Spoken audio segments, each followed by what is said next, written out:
Even before the London NATO summit began, Turkey's president was proving somewhat contrary, this time warning he'd block a plan to defend the Baltic states from Russian aggression.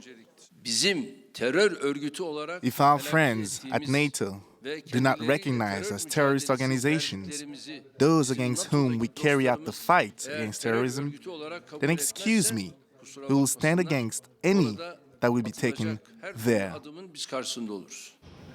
It's not the first time Turkey's seemingly acted at odds with the military alliance's aims.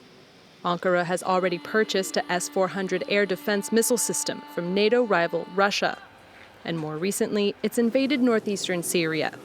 This in a bid to create a buffer zone along its southern border to resettle Syrian refugees and to expel the Kurdish YPG militia, which it sees as a terrorist group. Turkey's offensive has divided NATO.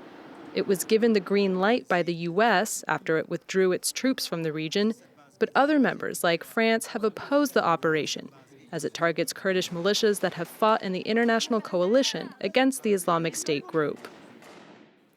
We are against all those who lead terrorist attacks.